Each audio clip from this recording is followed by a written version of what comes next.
They say the future belongs to those who show up, but what if the wisest minds have already chosen not to? The most intelligent among us, the thinkers, the planners, the visionaries, are turning away from evolution's oldest command: reproduce. Not because they're unable, because they're unwilling. They were supposed to lead us forward, solve the problems we couldn't, invent what we hadn't imagined, protect what was left of the future. And yet, they're vanishing, not from war, not from disease, but from something far more silent: choice. In this video, we're diving deep into one of the strangest, most unsettling contradictions of our time. Why the most intelligent people are stepping away from something as fundamental as reproduction. We'll explore the psychology behind their choice, the evolutionary implications, and how thinkers like Darwin and Schopenhauer never predicted this kind of self-aware extinction. Is it wisdom or disillusionment? Progress or collapse? By the end, you'll understand why this quiet trend isn't just personal, it's civilizational, and why what's disappearing might be more dangerous than what remains. Stay with me. This changes everything.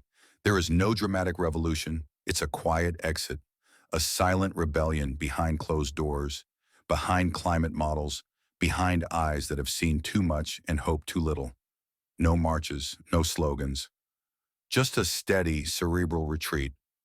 The ones most equipped to carry civilization forward are choosing not to. No children, no legacy, no torch passed. You'd expect the brightest minds to be obsessed with continuation, preserving what's good, fixing what's broken. But what if high intelligence no longer aligns with survival? What if it now leads to withdrawal? A psychological surrender, a knowing that runs too deep, too aware to ignore the suffering, too conscious to gamble with someone else's life. Darwin taught us that the fittest survive, that nature selects the strong, the fast, the adaptable. But Darwin never accounted for a species that became too intelligent to play the game, a species that looked at the blueprint and started rewriting it. This isn't a fluke, it's a pattern. Birth rates are falling fastest among the highly educated, among the thinkers, the readers, the late-night overanalyzers. The higher the IQ, the lower the fertility. Not because they don't care, because they do. Too much. They've studied the collapse. They've traced the patterns. They've seen what's coming. And in that clarity, something ancient fades. The need to pass on DNA. The drive to multiply. The blind hope in legacy. All of it dissolves beneath the crushing weight of awareness. This might not be the failure of evolution. It could be its next mutation, a version of natural selection where the fittest don't survive. They vanish.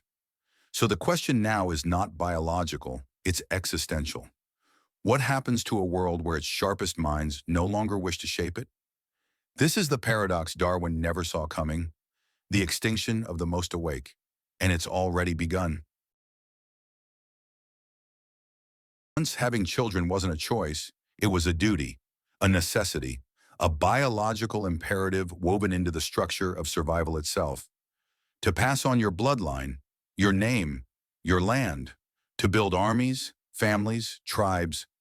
In the earliest societies, more children meant more hands for work, more mouths to defend, more presence in the village. Legacy wasn't optional, it was everything. Power was passed through generations.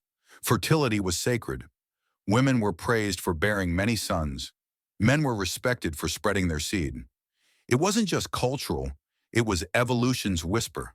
Multiply, expand, persist. Even kings feared extinction, not of their kingdom, but of their blood. To die without children wasn't just personal loss. It was societal failure. Something primal knew. Survival wasn't about today. It was about tomorrow's children holding today's victories. But something has shifted. In the modern world, survival doesn't rely on offspring. In fact, children can seem like a cost, not an asset. Economically, emotionally, logistically. And while the instinct to reproduce still lingers in many, among the most intelligent, that instinct is questioned. Because intelligence complicates instinct. The smarter you are, the more you see beyond the moment. You see the climate graphs, the overpopulation numbers, the news, The rising cost of living, the emotional toll of parenting in a chaotic world, the risk of bringing a soul into a system you're not sure you believe in anymore. Legacy doesn't mean what it used to. It's not about bloodlines, it's about impact, about creation in the abstract. Books, art, ideas, change. Today, people build brands instead of babies. They launch startups instead of families. They mentor instead of parent. Power isn't inherited through children now. It's earned through influence, followers, innovation. And necessity, that's long gone. You don't need a child to farm your land. You just need Wi-Fi. This isn't just cultural evolution. It's psychological evolution. The higher the intellect, the more space there is for questioning, for reflection, for asking, should I? Instead of blindly following, you must. And with that, freedom comes a strange reversal. Intelligence suppresses instinct. The old code, reproduce or die, is being overwritten. Now it's think or survive, pause or perpetuate, witness or repeat. This is conscious evolution, a fork in the road where some still follow biology and others choose to rewire it. But every evolution has consequences, because when the brightest step back, the future they were meant to shape is left to those less inclined to question it. And that changes everything. It's easy to assume that the intelligent would naturally lead the next generation, that their vision, their insight, their capacity to think ahead would compel them to shape the future through children. But that assumption forgets one thing. Intelligence rarely moves in straight lines. It spirals, it questions, it sees too much. Because the same brain that can imagine new worlds can also imagine every possible failure in this one. Highly intelligent people don't just think more, they feel more. They see deeper. Their awareness stretches into the past and forward into futures that may never happen. And with that awareness comes something heavier than logic, dread. It's not that they hate children, it's that they fear what they might become if they have one. What if I mess them up?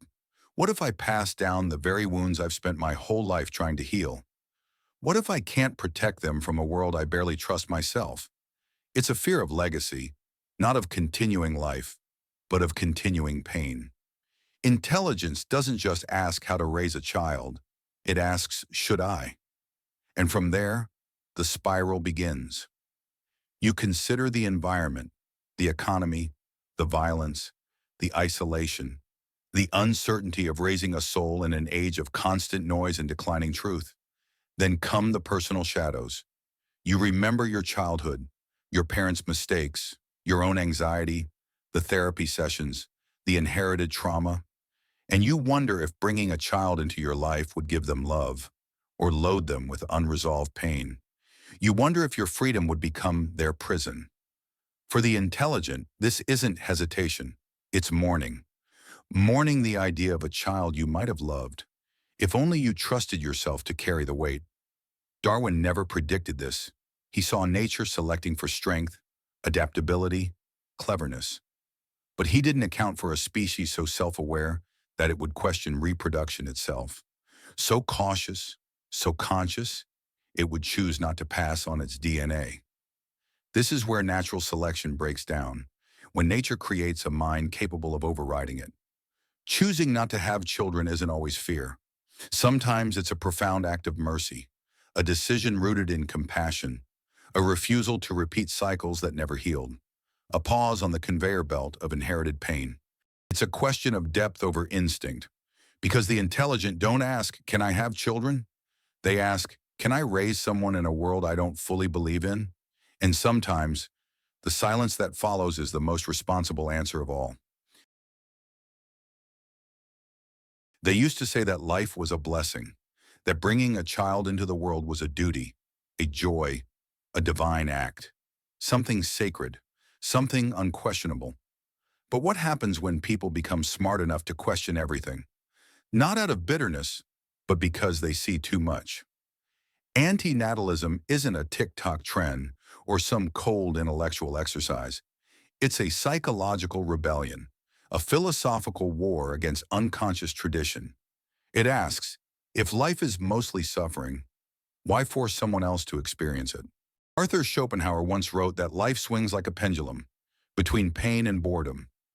David Benatar took it further, arguing that non-existence is preferable to existence. Why? Because the absence of suffering is always good, even if no one exists to enjoy it. But the presence of suffering? That's undeniable, that's cruel. For the deeply intelligent, these aren't abstract thoughts. These are felt truths. The modern world has stripped away the scaffolding that once held people to the path of parenthood. Religion no longer commands obedience. Economics no longer guarantees reward. Cultural norms have dissolved into digital noise. The old pillars that said, reproduce to find meaning have crumbled. What's left? A quiet, creeping doubt. You wake up, look around, and realize meaning isn't inherited anymore. It has to be built. And not everyone wants to build it on the back of another soul. Intelligence isn't passive here. It becomes a burden, a weight that pulls you into deeper questions most people avoid. You don't just wonder how to raise a child, you wonder why you'd even want to. You see the political systems cracking, the climate shifting, the mental health crisis spiraling. You see the loneliness, the war, the misinformation, and you wonder, how dare I bring someone into this? It's not laziness, it's not selfishness, it's clarity. Clarity that love doesn't erase pain. Clarity that effort doesn't guarantee outcome. Clarity that awareness is not always a gift, it can be a curse. You're not paralyzed because you're weak. You're paralyzed because you understand the magnitude of what it means to shape another human life, and you're unwilling to do it blindly.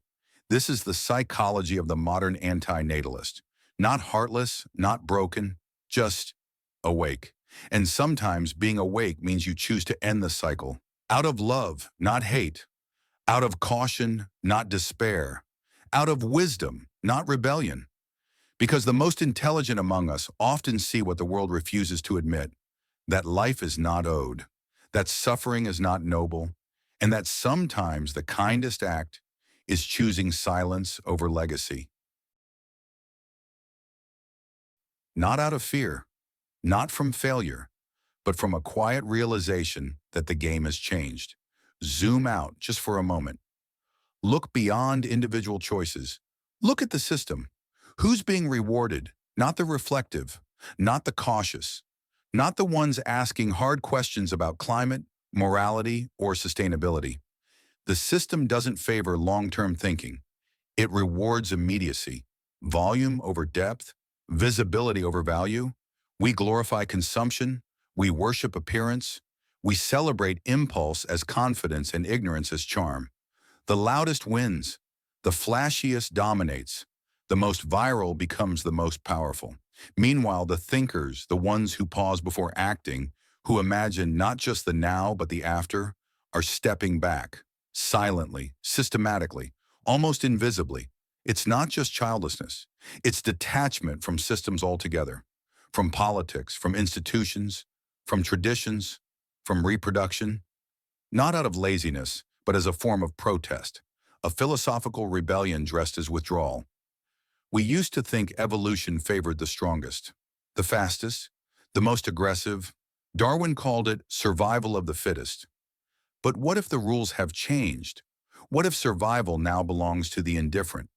To those who choose not to engage in the game at all, to those who see too clearly how corrupted it's become. TikTok stars rise and fall by the algorithm. Influencers sell products they don't use. Politicians speak in empty sound bites. Billionaires promise utopias while hoarding escape plans. And the intelligent? They sit in silence, watching, wondering if they even want to pass this world down to anyone at all. This is the quiet tragedy of our time.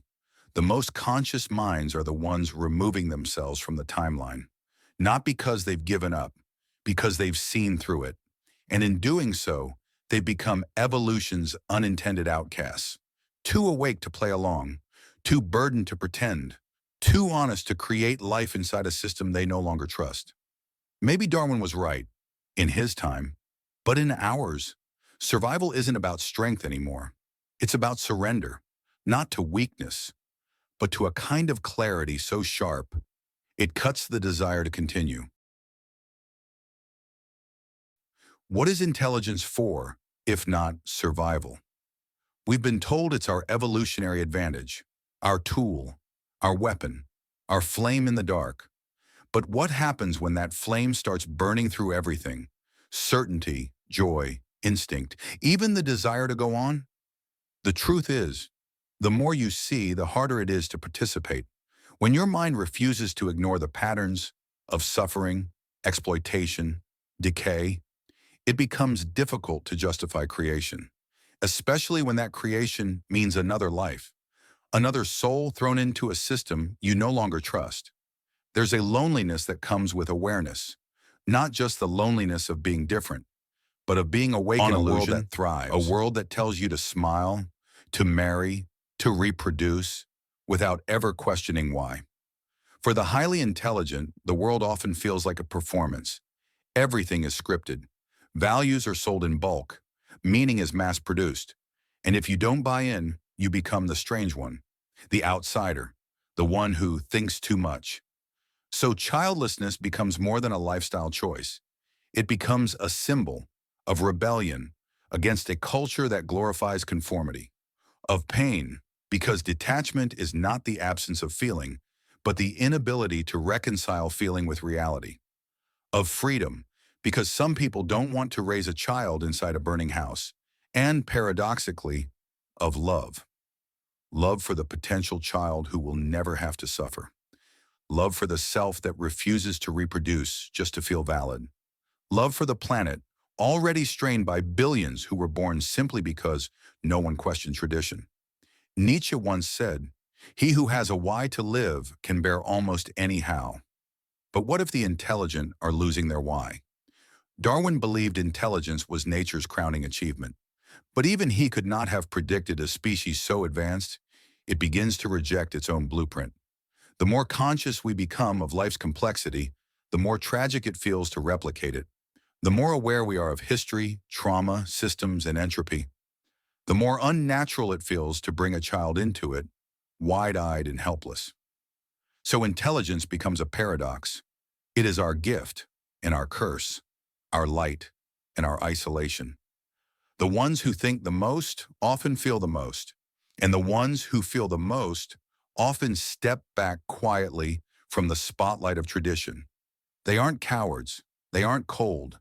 They are simply the first to realize that evolution didn't account for self-awareness. It accounted for survival, and sometimes survival is choosing not to continue. Final message. Darwin could never have imagined this. A species so intelligent, so self-aware, that it begins to turn against the very instinct that built it. Not out of failure, not out of fear, but out of reflection. The reproductive drive that once powered empires, sustained tribes, and expanded civilizations is now being questioned, paused, or silenced. Not by accident, but by choice. This isn't collapse. It's metamorphosis. You are witnessing a shift no textbook prepared you for, a turning point where evolution is no longer about survival, but about meaning, where the question is no longer, can we continue, but should we? Maybe this is what consciousness does when it grows too large for its container. Maybe this is what happens when biology meets philosophy, when the mind begins to edit what the body once followed blindly. For the first time in history, intelligence is disconnecting from reproduction, and that changes everything. If the brightest among us are stepping back, what does that say about where we're headed? Is this nature adapting or short-circuiting? Is this regression or the beginning of something radically new? The future may no longer be shaped by the strongest, the richest, or the most fertile. It may be shaped by absence, by the quiet decision of millions who chose not to pass on their genes, but to pass on their insight. The torch may no longer be carried by lineage. It may now be carried by legacy. Perhaps intelligence was never meant to ensure survival. Perhaps it was meant to question it. And now that question echoes across generations. If we're the ones asking why, who will answer when we're gone? That's the paradox. A world where the ones most capable of shaping it slowly disappear from it. So what happens next? Who inherits the earth? And more importantly, who decides what it becomes? That answer no longer lies in instinct. It lies in intention.